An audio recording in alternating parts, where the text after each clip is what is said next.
দেশের উত্তরাঞ্চলে জেলা নীলফামারীতে এখন কৃষকদের সবচেয়ে বড় দুশ্চিন্তার নাম সার।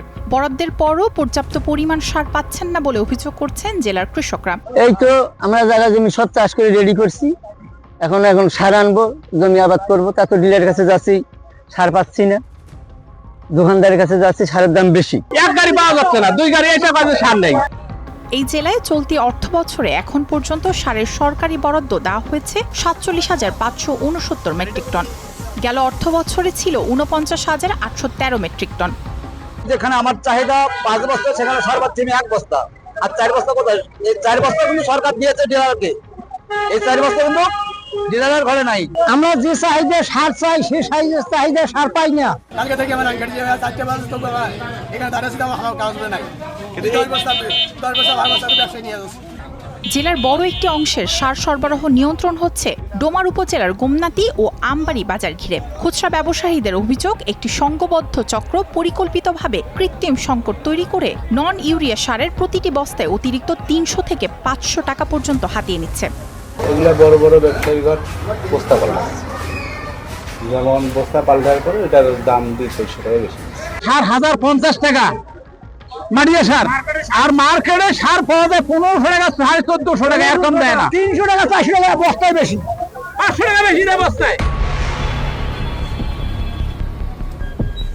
অভিযোগের তালিকায় আছেন গোমনাতি বাজারের মধু ট্রেডার্স ব্যবসায়ী রশিদুল ইসলাম ও নূর আলম সহ ডোমার বাজারের আরো কয়েকজন ডিলার। এই অভিযোগ নিয়ে তারা পরস্পরকে দোষারোপ করছেন। মধু রশিদুল ম্যাক্সিমাম প্রতিদিন ন্যূনতম প্রতিদিন 4000 বস্তা, 4000 ব্যাগ, 4000 ব্যাগ ধরতে 400 বস্তা একটা গাড়ি, 4000 ব্যাগ দুজনে মিলে নিয়ে যাবে। বাট 5 টাকা দিয়ে অভিযোগ দেবে, ও 5 টাকা দিয়ে বাট 5 টাকা দিয়ে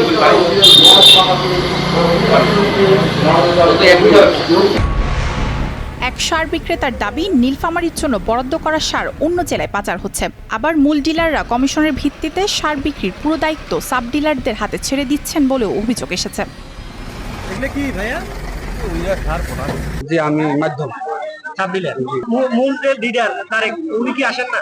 উনি আসবে না, আমি কন্টাক্টে চালাই। খুচরা দোকানে সার দেন না, খুচরা দোকানদাররা কোথায় সার পাচ্ছে এখন সেটা জানি না, ওরা কোথা থেকে বাইরে থেকে আনছে। দিলাম ভাই হিসেবে, আচ্ছা রাখুন না, বড় ভাই হিসেবে দিলাম, ছোট ভাই হিসেবে দিলাম। এইসব বিষয় জানতে চাইলে স্টার নিউজের রিপোর্টারকে প্রতিবেদন প্রকাশ না করার জন্য ঘুষ দেওয়ার চেষ্টা করেন নূর আলম সহ কয়েকজন ব্যবসায়ী।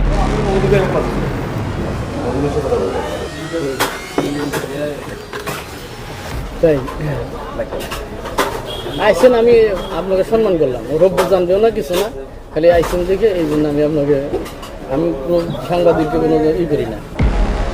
এদিকে ক্যামেরার সামনে বক্তব্য দিতে অস্বীকৃতি জানালেও মধু ট্রেডার্সের পরিচালক রাজু সারের অনিয়ম বিষয়টি স্বীকার করেন। তা তো অবশ্যই, কম দামে তো দেয়, ডিলার তো লাভ করেই মাল দেয়, কম রেটে তো মাল দেয়।